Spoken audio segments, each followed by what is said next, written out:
Hello and welcome to the Codec Moments podcast. I'm Andy Brown at Clinical Andy on Twitter, and joining me today is my learned friend, Dr. Matthew Holt. Hello.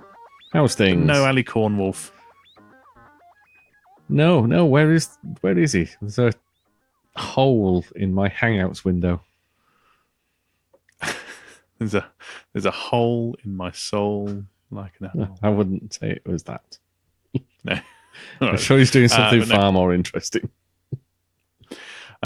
Probably not here talking to us. He isn't. Though, through the magic of podcasting, he may appear later. Yeah, I mean, we could have just blown the whole. We could have just pretended he was here. No, I think they'd work that out.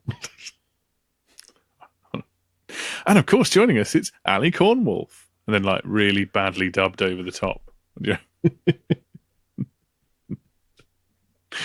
Hello, Smithers. You are really good at turning me on. We're saying that we have got enough audio footage of him to do something like that. Well, there you go. That's my weekend project. Yes. How you doing? How's your week been? It's been all right. In fact, it's been rather good this week because, and it's what really we're here to talk about. We're going to do some tech talk for the change. We might talk a little bit of gaming later on. But tech-wise, we haven't done anything for a long while. And then over Christmas, Ali got a new pair of headphones. You got a new pair of headphones. Pretty swish ones, yeah. You got Ali's were, not mine. No. So we had two sets of new pairs of headphones within the team. And then this week, a new pair arrived at my door.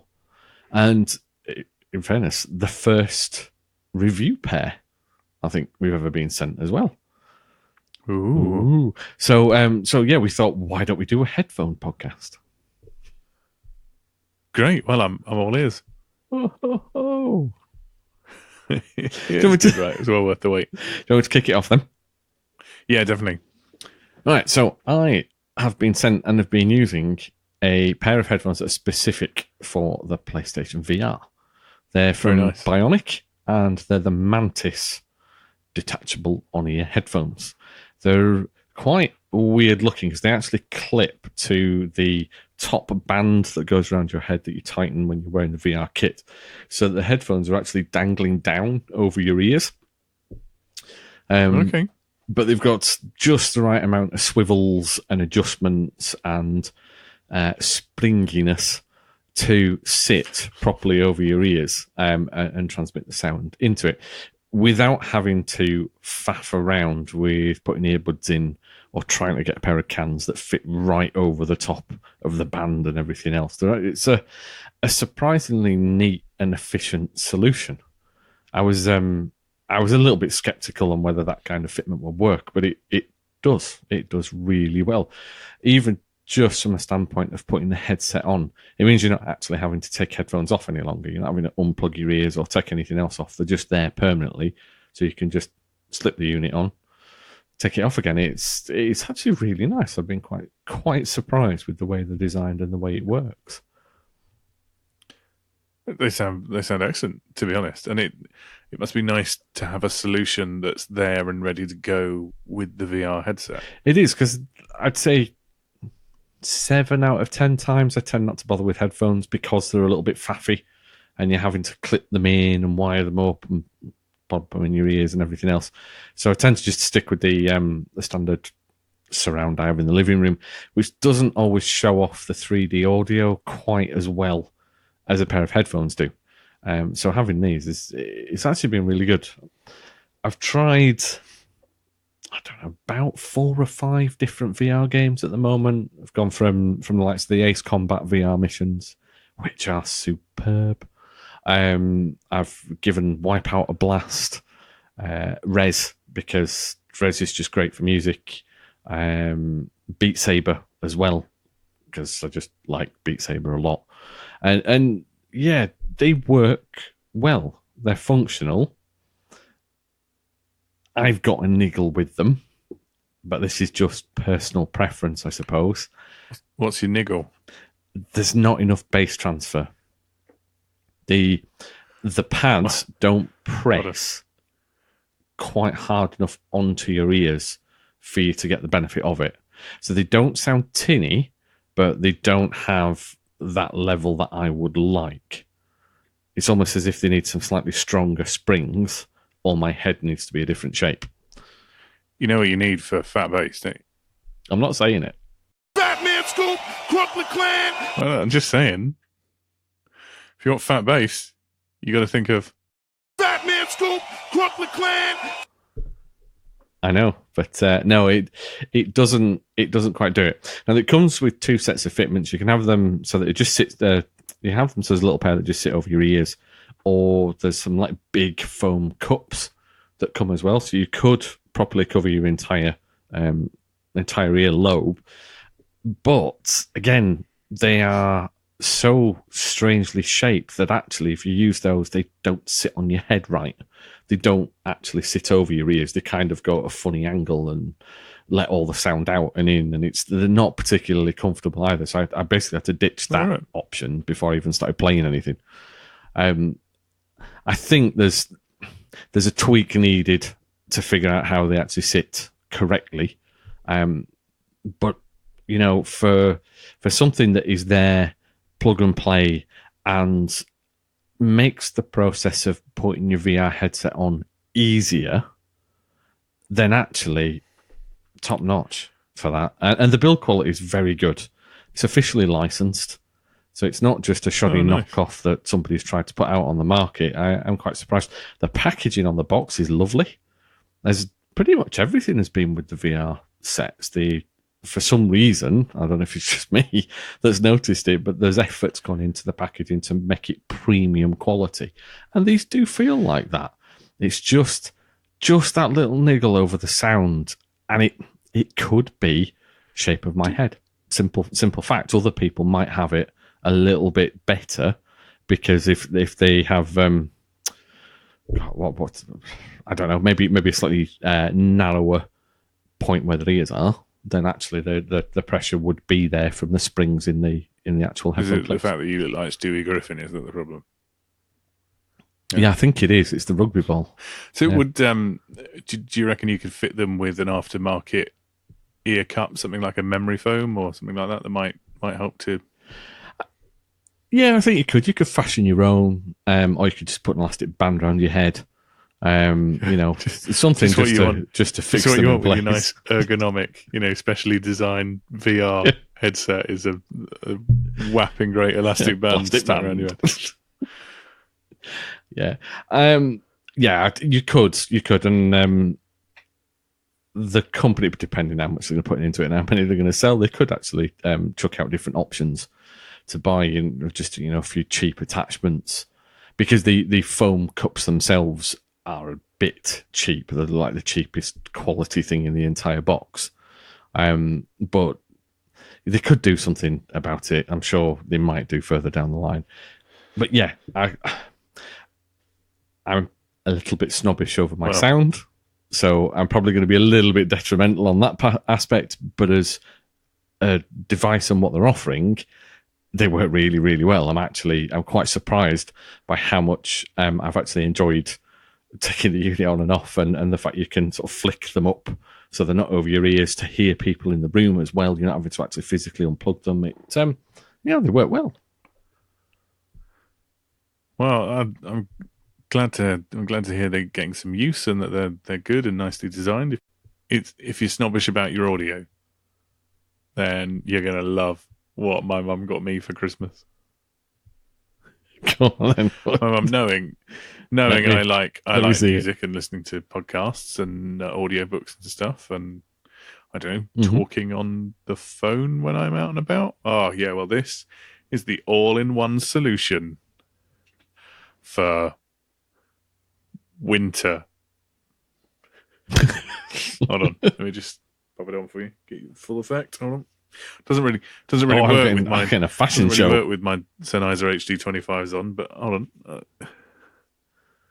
Oh yeah, it's a beanie hat. But not only that, it's a Bluetooth beanie hat. Oh yeah. Man, the audio quality on this is passable. Indescribable.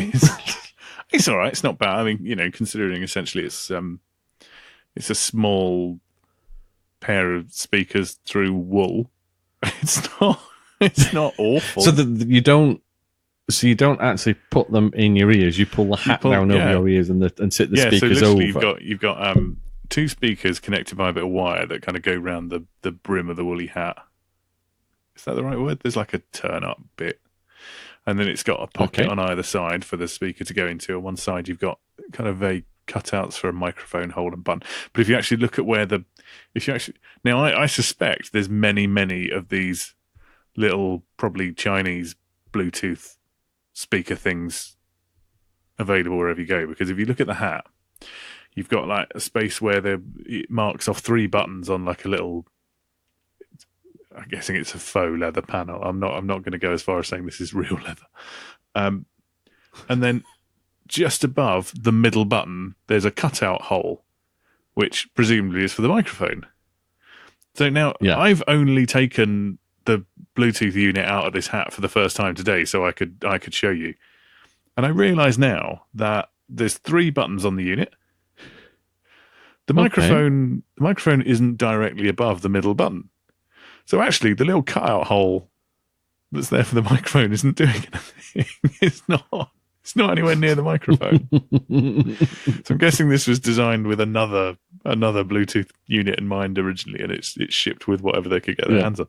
But it is. It's not great sound quality, but to be honest, just when you're going out and about with your hat on, it's passable. It's good enough for audiobooks. I've listened to music on it, and it's not. You lose a little bit of the clarity in the treble and some of the bass definition. I'm not going to lie to you. My favourite thing about it, though, is this. I'm going to see if I can get it close enough to the microphone for you to hear it when it turns on. Power off. Yeah, so it's got like a really, like they've obviously given it some audio feedback, but it's just got like a really quite a thick Chinese accent in it being voiced as well. So it goes, power off, power on. Oh, it's not saying hello. Oh, it's still sounding quite quiet to me. Oh, so power off, power on. Now, I've got a Bluetooth speaker in the bathroom, which is the same. Like I say, it's got a very strong Chinese or Mandarin or whatever accent it is. So, the power on, power off, battery low, please recharge is what I tend to hear most from it. But what I will say is I went to pick up my daughter the other day and it was very cold, it was snowing, and I put my hat on and I went out and my wife rang me and I thought, well, I'm going to take the opportunity to answer it on my phone. We actually had a really good conversation. We've had a better conversation than often I've had over other headsets, over other, So I was really quite pleasantly surprised by using it as an actual like Bluetooth phone connection. Oh, that's good. Yeah, that's good. Do they do like a bandana version for you to wear during the summer? Oh, I guess I could make one. Just take it out and get my wife to sew me a proper 80s sweatband type thing. Yeah, I look like Kevin Keegan.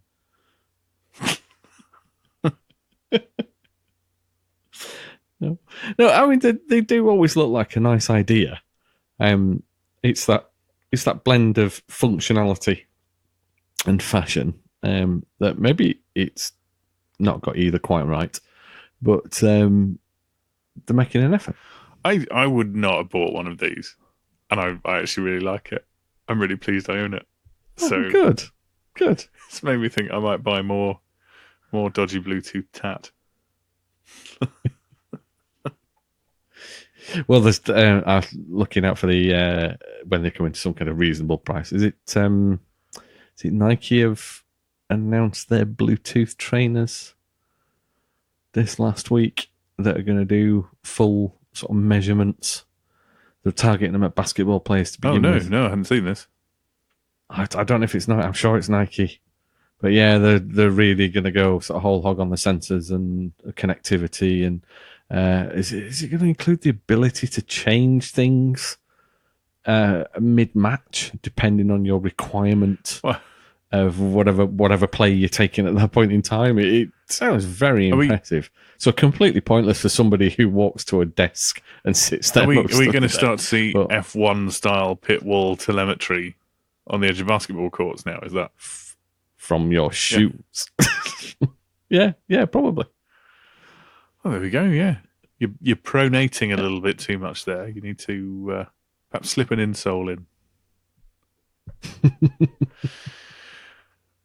That could well be as an actual sensible, practical use. That you might see them in the high street shops like Clark's, who get you to walk in them and go, okay, this is your shoe type, your foot type. This is what we need. Does put.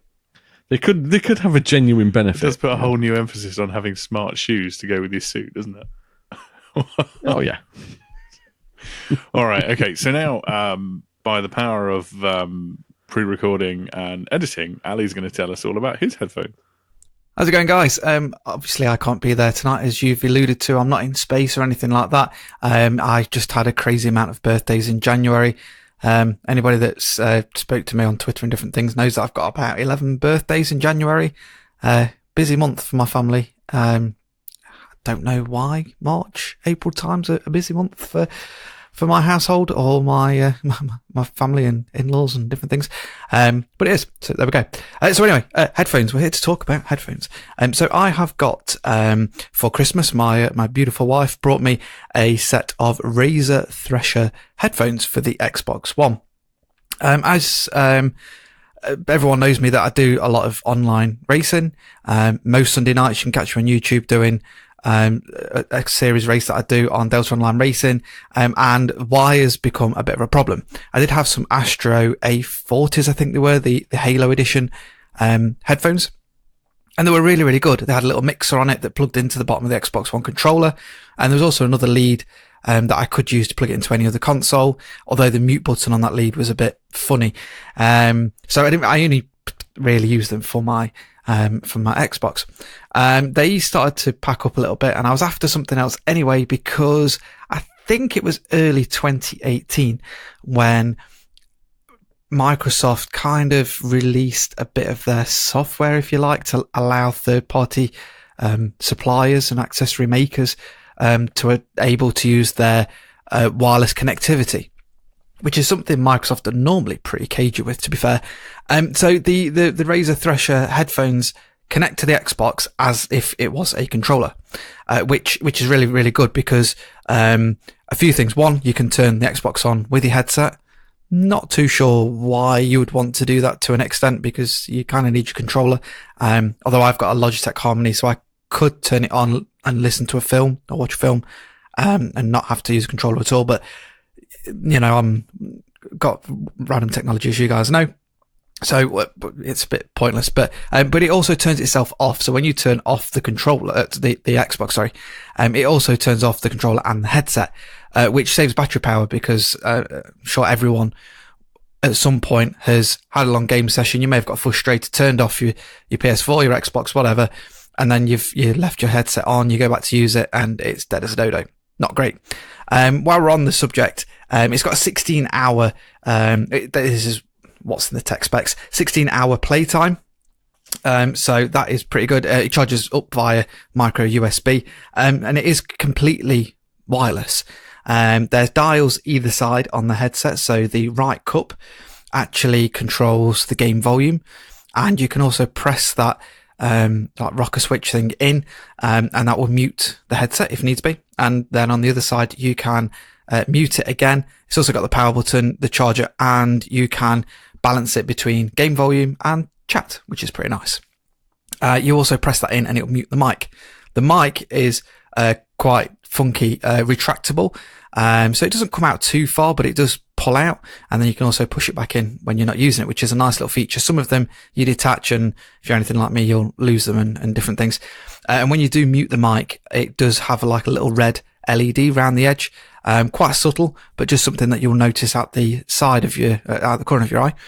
because we've all done it. We've all been playing online and you've muted yourself to speak to your other half or shout at the cat, whatever. And then you start having a conversation with someone and you're like, why is everyone ignoring me? Oh, it's because I'm on mute. We've all done it. The headset itself has got lightweight leatherette ear cups for optimal noise isolation, and it's good. It's actually really, really good. It's got Secumuro, if I've pronounced that right, 50 millimeter drivers. So basically it means that the ear cups go completely over the ear, which is really, really good, because then that's when you get the noise isolation, and the noise isolation does really work unless I really crank them up. If I'm sat next to my wife, she can't really hear anything that's going on in the headset other than me shouting, because I can't hear my own voice, which can be a little bit of a problem. You can also take the cups off to clean them, but you can also replace them as well. So the actual cushioning has got a nice little snap feature. Pull them off and you can get other ones, and you can get cooling ones and stuff like that. I can't say I really suffer from hot ears. But you can get cooling ear cups on the Razer website to add them on, or to replace them, sorry. But you can also get replacement ones if you need to. And I think you can get ones that have got slightly smaller cups as well. So like the inner bit that goes around your ear, you can get slightly bigger and smaller ones, and oval or round ones and different things. But what comes in the box is really, really good. Now the kicker is, there's a couple of kickers. One, this headset is £149.99. And this isn't even the best set, if you like. The best set is the ultimate set, which is £239.99, which boasts 7.1, and it's got a little charger stand with it, and blah, blah, blah, blah. However, these ones are really, really good. This is Amazon's current pricing, when I've recorded this. And I think you can get them a little bit cheaper on eBay and stuff, and still brand new, and whatnot. But I suppose if you did get them second hand and they're in good nick, you could just buy yourself a set of the ear cups and swap them out. And on the website, I think they're only about £15, which isn't too bad. They might be even a little bit cheaper than that. The headset also has Windows Sonic Virtual Sound, but I've noticed on the Xbox it also works with Dolby Atmos. I've got the Dolby Atmos app as well, and the app is kind of like a noise studio type of thing. So it's kind of got random Atmos video, but also the sound, so it comes around the room and different things like that. So it's really good for my stereo system that I've got, my surround sound, but also works on the ear cups as well. Some of the bits you do have to pay for, though they have offers quite frequently where you can get it for pittance or for free. But yeah, that's really good. So it does work with that, although it does just say on the box that it is Windows Sonic. It does a little bit of everything.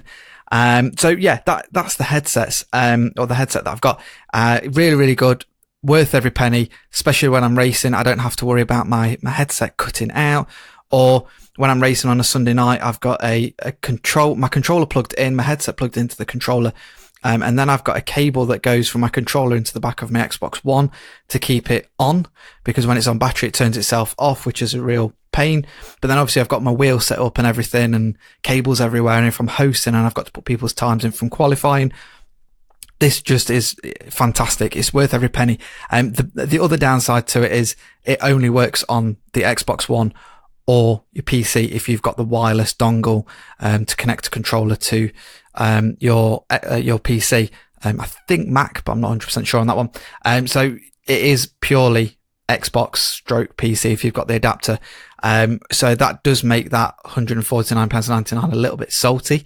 I do have a separate headset for my PS4, but for me it's worth every penny because of the racing and things that I do, where I don't need all the cables and different things. And I've already used it I've charged it up probably 2 or 3 times since Christmas, because the amount I use it, racing 2 to 3 hours a night on a Sunday, plus practice sessions and different things like that. So anyway, I've taken up enough of your time. They are the Razer Thresher headsets. There is a PS4 version as well. Not sure what that's like and what the differences are. And then obviously that Ultimate Edition as well. But if you are after something like this, it's got a 2 years warranty, and it's worth every penny. The sound on it's amazing. I know Matt just mentioned about his headset not having particularly good bass. These are phenomenal. There's one of the sound clips on the Atmos app. It's got a really bassy, thunder and lightning kind of effect and different things. And yeah, it's unbelievable for a pair of headphones. So anyway, that's me. I won't waffle on too much longer, and I won't do 45 minutes like you guys say. I'll speak to you all when I'm next on another episode. Wow, they sound great, don't they? I'm well jealous of that brand of headphones that he got. When he got them. Yes. Yeah.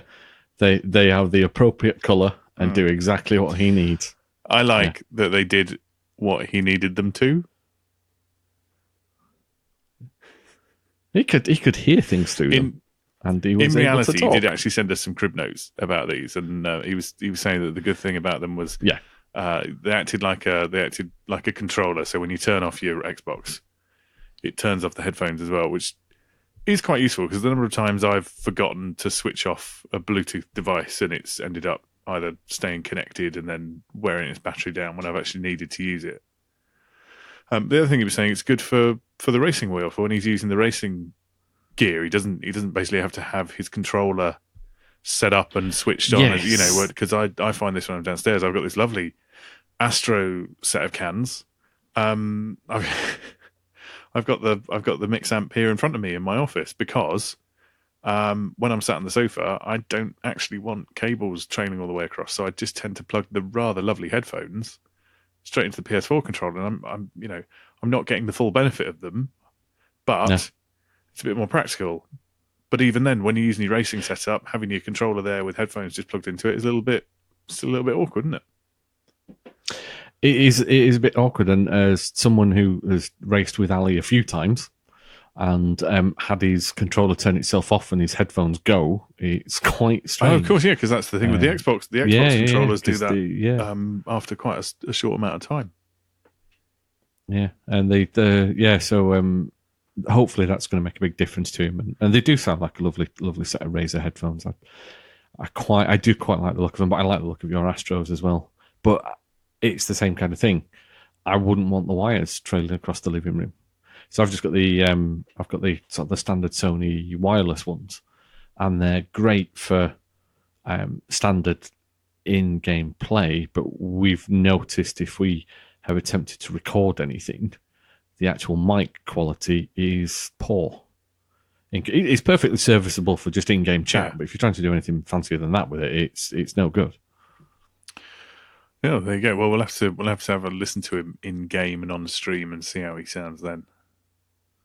Yeah, see how they do. All right, good stuff. So that's it. Headphones done. Yeah, done. 15 minutes. Goodbye. Yeah. We don't know yet. Ali might have gone on for like 45 minutes about his headphones. We just don't know. Yeah, could well have done. Could have gone through his PowerPoint presentation. We aren't joking.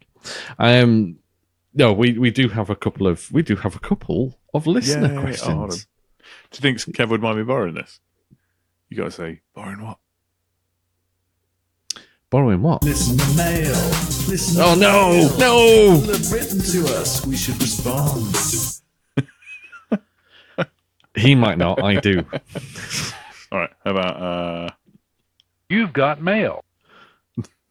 Yeah, that's better. Took it out from about 22 years ago, but that'll do. Right. Okay. So yeah, we did get a couple of questions actually, and both from people called Stuart. Yeah, I mean it happens. That's our fan base. What's your key demographic? People called Stuart who enjoy video games. No wonder we're niche. There's more than you think. So, do you want got Stuart N or Stuart C? Stuart N. Stuart N. So Stuart Neal actually. Wow, that is a very good blinding system. I didn't have an idea who you were talking about.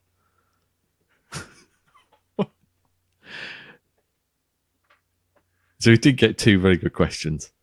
Stuart Neal asked us, given the proliferation of reboots, remakes, and HD upgrades recently, and by recently, I think he probably means over the last 6 years, what's the most obscure game from at least 10 years ago that we would actually buy again without hesitation? You know what? It's actually quite tough, because I started to think about least known and the most obscure. And the trouble is I keep going back to relatively well-known games that I'd like to buy again. I would take another remaster of Splinter Cell. Okay. I would say the blindingly obvious. I'd love a proper remake of Metal Gear Solid. Yeah. I could see that. Like they've done with Resident Evil 2, give it a proper overhaul. The trouble is, I can't think of really obscure ones. I've thought even way back to PS1, and the best I could come up with for obscure is I really enjoyed a game called RC Stuntcopter, and could live with an update of that, but as long as it kind of updated itself to drones rather than helicopters. Yeah, that would make sense. So maybe RC Stuntcopter is the most obscure game that I would probably buy again if they remade it. I've got two that I'd like to mention. Is that allowed? Yeah, because the first one, there was a first-person shooter in the late 90s called Sin. You play this crazy dreadlocked copper who's just on a murder gun rampage around the city to, I don't even remember what the story was, but it was probably something justice related. And you've got like a sidekick who's, I guess, in the office guiding you, giving you the mission directives and stuff, who now when I look back, I think was probably Otacon. But I'd quite like to see that done in a modern way, because actually it was a really interesting first-person shooter, and it was one of the first ones, like Duke Nukem started to add more contextual environmental stuff. It was a bit like that, had a bit of that in it, and it was just a bit more interesting than a lot of the first-person shooter stuff that came out. And I'm always surprised it wasn't more popular than it was. Yeah. So I'd like to see that. I have another one. Sorry. I'll go after you. Sorry, I'm interrupting that one. I have actually just thought of a genuine Well, I've got a genuine one, and it is totally based on the Resident Evil 2 remake, which I've seen some footage of tonight, and I'm thinking I might cave on this one. It's really good. Really nice. I've done an hour and a half so far, and I'll be honest, really I've not seen much about it. I've not really looked at it, and I'd not seen the demo. So I was kind of just thinking, it's just a Resi remake. But actually, I didn't realise it was a full-on Resi remake in the new Resident Evil 7 engine. So I was like, actually.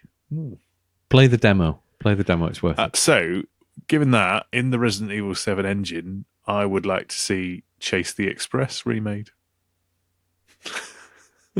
Oh, interesting. I never. It was quite good. It was an absolute Resident Evil style rip-off. Same, exactly the same kind of format, but just basically set on a train against terrorists. So it was like a combination of Metal Gear and Resident Evil. It was all right. It was good. You had to kind of go through, and as you cleared things and beat puzzles and killed terrorists, you could detach various cars from the train, and I think there were about 5 or 6 endings, depending on how you went through and what happened in the game. And I can't even remember what it's like. If you detach certain cars, you'd get different endings for the thing. So it was really interesting. I'd love to see that in the new Resident Evil 2 engine. It sounds intriguing, does that? So genuine one, because I sunk hours and hours and hours into it. From the PS2, Airblade, which was a Back to the Future hoverboarding meets Tony Hawk's. It was that to a really nice, light hip-hop soundtrack from the guys who made Burnout, but released it before Burnout. I mean, it was a lot of fun. Was that game? It wasn't necessarily complicated or as in depth as Tony Hawk's Trick System, but it had a really silly story, and it just worked. I don't even care if it's a remake. I think I just want a straight up port of of SSX Tricky. Oh yeah, of course. That's not obscure enough. Mr. Neil won't like you for that one. With a mainstream bourgeoisie. Feeling if I had to go back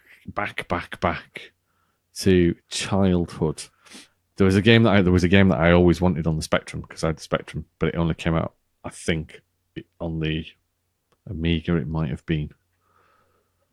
It was a game called Hostages, where you were. I'm sure you were a special forces operative who had to infiltrate a building and then rescue hostages. And the only bits I can actually remember of it was having to dodge searchlights to enter the building. And as a 12-year-old, it was like one of the coolest things I'd ever seen and ever played. That makes me miss Commandos. And I think I'd quite like to. First of all, I'd probably quite like to actually play the game now and realise how terrible it is likely to have been. But if somebody wants to reimagine that and not call it Metal Gear Solid Ground Zeroes, I go with it. So here's a question for you then. What modern game would you like to see remade in some kind of retro format? None. We'll leave those retro formats behind. Oh, disappointing. Yeah, so it doesn't interest me. So you want to see Resident Evil 2 as in like the style of E.T. from the Atari? No, I just don't think it'll have the same atmosphere. All right then. So is that all? Were there more things?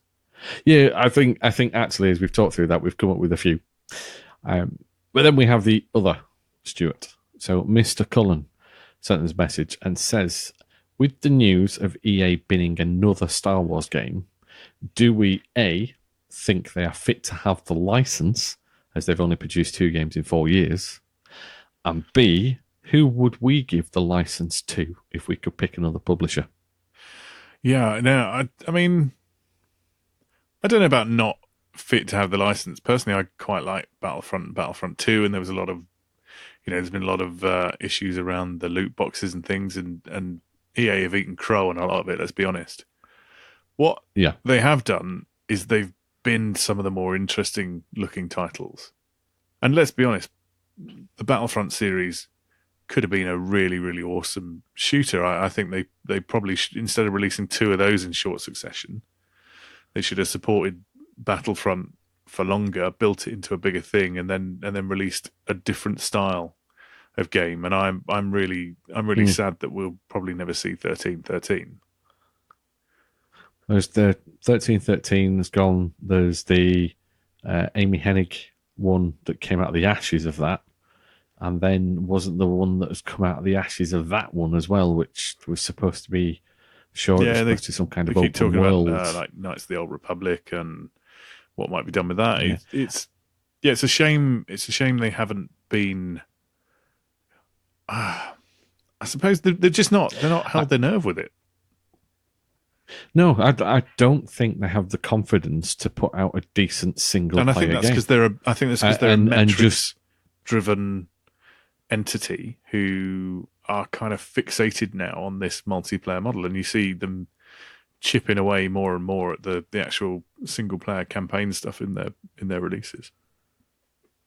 Yeah, they wasn't going the way of Activision. They're just ditching it, slowly but surely. It's going, and you can't make money out of, or at least they don't think they can make money out of a single player game. They tried it with Dead Space 3. People didn't like that. I liked Dead Space 3. You could completely ignore the monetization bits, but that's where they tried to fit the model in. And yeah, people don't want that. People just want, I think with Star Wars, people do want a solid single player experience, and they want a solid multiplayer experience, but they don't want it necessarily from the same game and the same game type. And I think they've ditched the best chance of coming up with a solid single player game. So leading into the second part of the question, who would I give the license to? It's going to sound really obvious, but I'd give it to Naughty Dog, and I would get them to reskin one of Nathan Drake's adventures, just as a Star Wars game. It's obviously they'll retool it with the story a bit and everything else, environments, but that would play fantastically for some kind of smuggler's adventure. Nathan Drake is virtually Han Solo as it is. It would work. I think they'd make a fantastic story-driven single-player game that would tick all the boxes. I chuck it to them. I'd go in a different direction. Yeah. So, which developer do we know who can put together massive, big set pieces, epic scale, really, really great kind of story-driven first-person shooters with kind of epic sci-fi scale? I'm thinking of Bungie. Yeah, Bungie. Yeah, that's exactly who I think it should go to.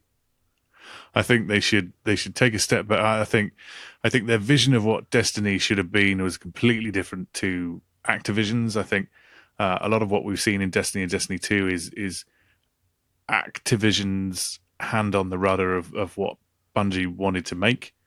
And I think now they're out there on their own. Actually, it would be really interesting to see a Star Wars game from Bungie. But do you think it'd be back to that multiplayer mode, a model, or would it be a single player driven, potentially co-op maybe? No, I hope they'd go back to some kind of campaign format that they could hopefully use their skill and expertise and time to actually do their own thing on and integrate the multiplayer aspects into it. Okay. Well, interesting. Very interesting. Yeah, I'd like to see Bungie do it. Yeah, no, that's an interesting idea. And the other one I thought of as well in a similar vein was Guerrilla. Ah, yes. Now I think they've kind of really found their feet with Horizon and what they did there, and I think they could pull off the open world. I think as well the story. You look at the Killzone series and then you look at Horizon. I think they're a company that take their time to develop IPs. Yeah. And I think given time, I think they could come up with an interesting twist on a Star Wars game. And I think it would be, I don't think it would be too similar to Killzone or Horizon. I think they could take it in its own direction. But again, it's time. What it needs is time. And I don't necessarily think 2 games in 4 years is actually a bad thing. I just think they should have been different games. Yeah. If you think about the rate they got churned out at around the time of the prequel films, were we getting 2 games a year, if not more? There were a lot coming through. And there was some in there that you wouldn't ever play again after playing once, but there were some that had some really nice ideas, even if they weren't perfectly implemented. Pod racing, elements of it was the second game, Racer Revenge, is actually surprisingly good. The Starfighter game, the first Starfighter game was pretty good.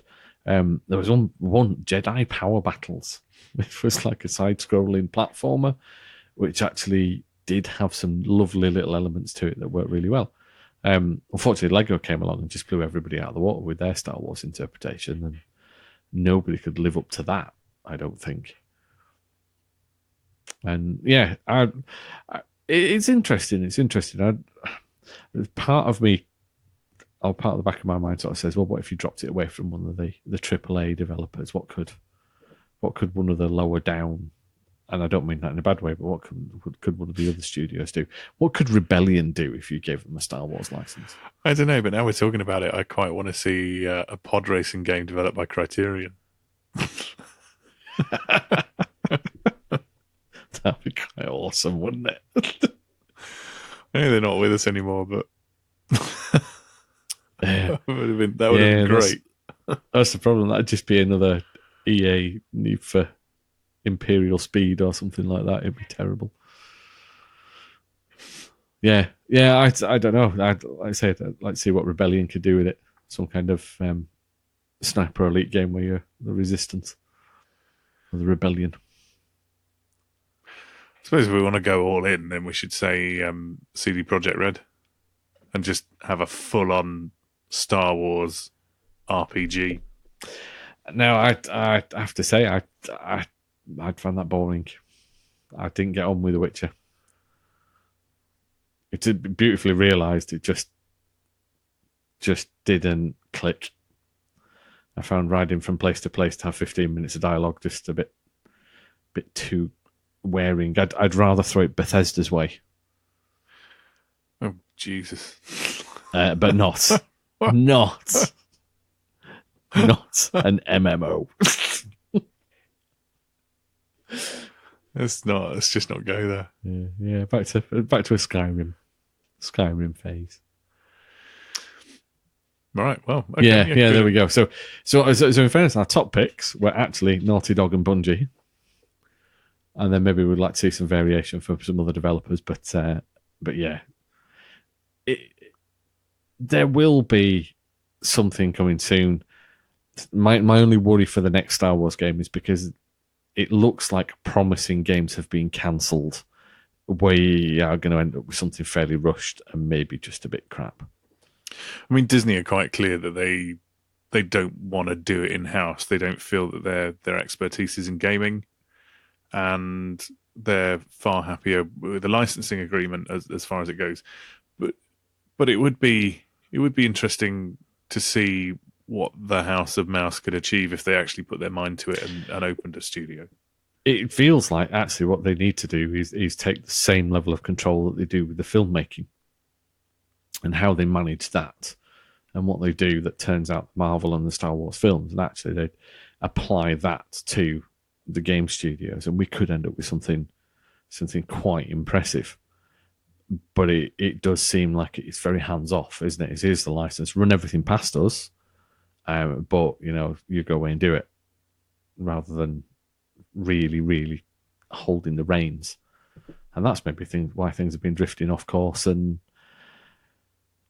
yeah, it not fitting with EA's model of how do we make money after it's released. All right. Well, yeah.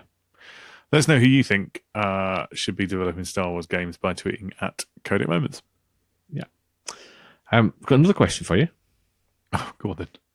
Okay, then. So Stuart Neal's back, and he actually asked, during his travels across the UK, has Andy actually ever stayed in a cat hotel? No. Now, do we need to add context? I think we might need to let people know, yes, because otherwise it's just a bit weird. So, I assume it's this that we're referring to.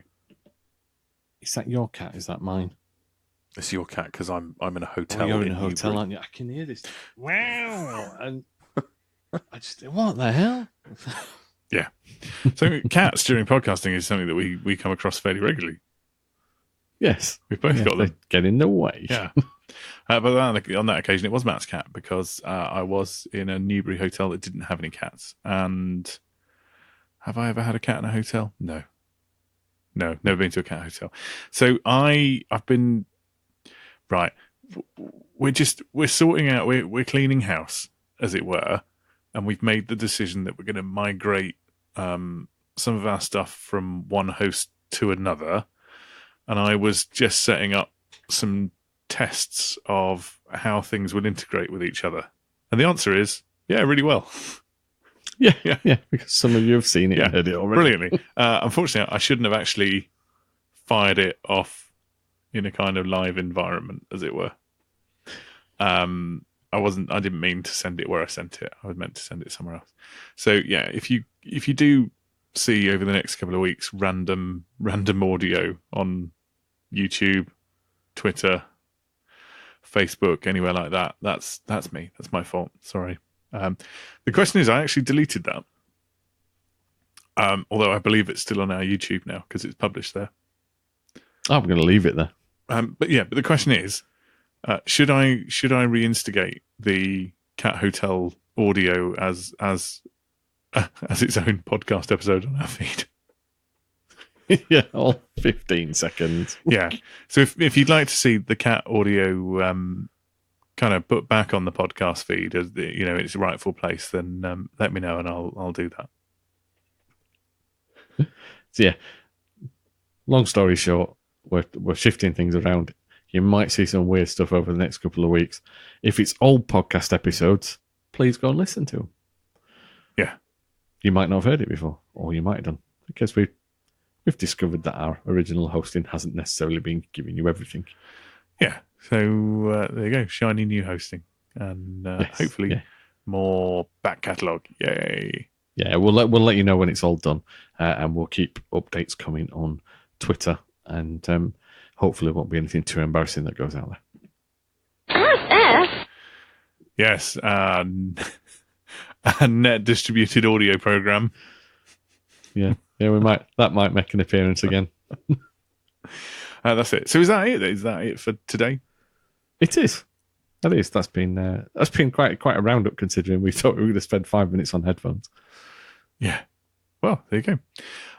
If you've enjoyed it, let us know. If you didn't, then keep it to yourself. It's fine. we don't really care. And you can tweet Matt at Codec Moments. Especially if you found my lack of empathy disturbing. Yeah, or you can rant on Facebook in more than 280 characters with facebook.com/Codec Moments. Yeah, or you can send Matt a letter to his house, which is... I won't do that. That'd be mean. Yeah, number 88.